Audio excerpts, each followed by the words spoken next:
Pessoal, tudo bom? Hoje eu vou gravar um videozinho para falar sobre um assunto importante. Na verdade, eu já queria ter falado sobre esse assunto antes, né?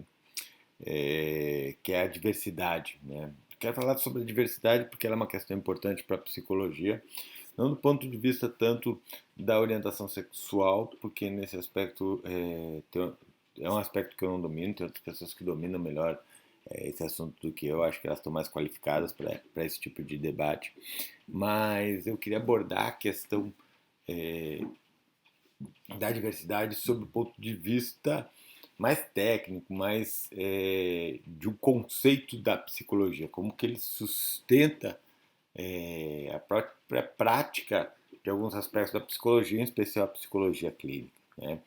Então essa ideia de diversidade, ela está bastante ligada à própria natureza da ciência psicológica, né? Que é uma ciência um tanto quanto singular em relação às outras, uma vez que o objeto de estudo e o observador às vezes se confundem, né? Quer dizer, às vezes o objeto de estudo é o próprio observador.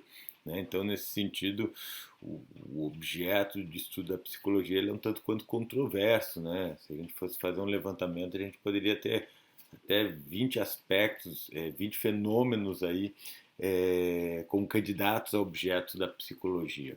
Né? Então, para começar essa discussão de uma forma mais ou menos concisa, né? Obviamente que essa discussão ela é muito mais profunda do que eu vou conseguir fazer no tempo que eu quero aqui. Eu vou partir de alguns pressupostos, de algumas ideias básicas que eu elenquei aqui para a gente discutir a importância da diversidade na própria construção epistemológica da psicologia como ciência, né? Então, como eu falei anteriormente, isso tem a ver com o objeto da psicologia.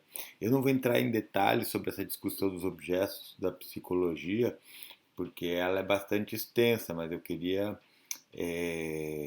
partir de um pressuposto. Né? Então, eu queria partir da perspectiva que a psicologia, de uma forma geral, é uma ciência que se interessa pela experiência humana. Né? E a experiência humana é um conceito bastante interessante, porque apesar de ele não ser fácil de definir, ele é muito fácil da gente saber do que se trata. Experiência é o que eu estou tendo agora, né? E o que eu estou ouvindo, o que eu estou sentindo, o que eu estou pensando a respeito desse momento, né? Então, que nem eu falei anteriormente, não é fácil da gente definir experiência humana, eu defino como a totalidade de impressões construídas pelo organismo, pelo indivíduo, na sua relação com a realidade, né? Sendo que, paradoxalmente, essa realidade é parte dessa construção. Mas, que nem eu falei, essa é uma discussão para a gente ter em outro momento. Né? Mas por que, que isso está na base? Por que, que esses dois pressupostos, né, de que a ciência psicológica é uma ciência da experiência humana e esse conceito de experiência humana são tão importantes para a gente entender a questão da diversidade? Porque implícito nisso, né, está um outro aspecto que é muito importante aí na filosofia da ciência de uma forma geral, né? Que é a experiência individual e a experiência coletiva, ou aquela experiência que pode ser consensual, né? Geralmente a gente faz esse debate a partir de uma perspectiva dicotômica, dualista, né? De dados objetivos, ou seja, dados que são consensuais, que as pessoas concordam entre si, e dados subjetivos, ou seja, aqueles que de alguma forma são privados ao indivíduo. Né? Então tem aspectos que a gente concorda como um todo, né, sobre a característica dos fenômenos no mundo, e tem outros que as nossas impressões são particulares ou singulares. Né? Então, se a gente pensar que a psicologia ela está interessada na experiência humana, a gente tem que contar também essa questão da singularidade, como cada indivíduo experimenta o mundo, como cada indivíduo constrói a sua própria realidade a partir das experiências que ele já teve em outros momentos, né? E esse é outro paradoxo, que nós produzimos as nossas experiências, nós construímos a nossa realidade a partir de experiências que nós tivemos lá no passado.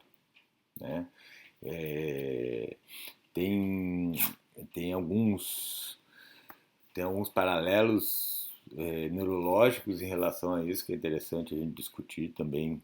Não vamos conseguir no adiantado do tempo aqui, eu não quero fazer um vídeo longo, né?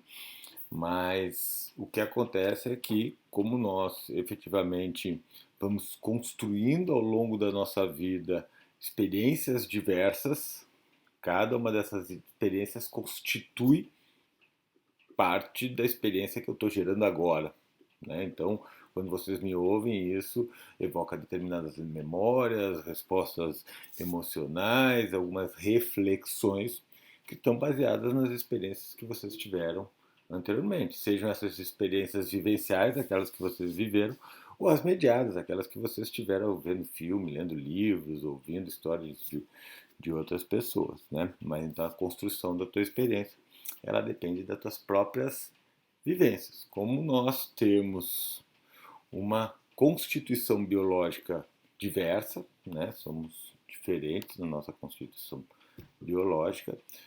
A nossa construção de experiências, ela vai ser diversa também.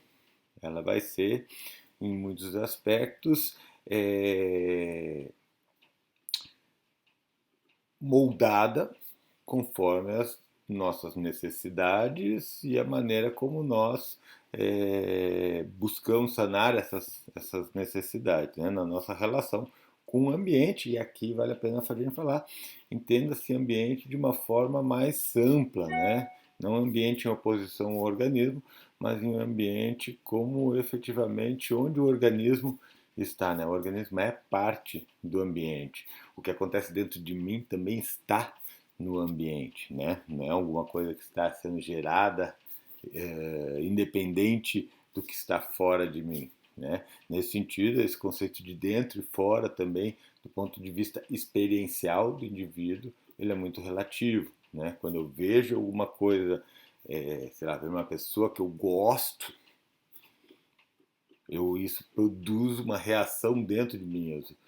Então, essa ligação, ela é casual, né? Quer dizer, existe uma relação casual nela, né? Não é casual no sentido de que acontece de vez em quando. Casual não, causal. Desculpa, por favor. Mas essa relação, né? Ela faz com que cada um, então, vai experimentar determinados fenômenos de uma forma muito singular, né?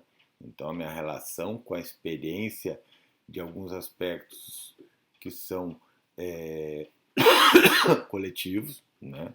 Por exemplo, as questões de gênero, já que a gente falou inicialmente, né? Ela é singular, né? Ela não é necessariamente igual para todas as pessoas. Nem todas as pessoas experimentam elas da mesma forma. Parte dessa experiência é completamente privada, individual e singular, né?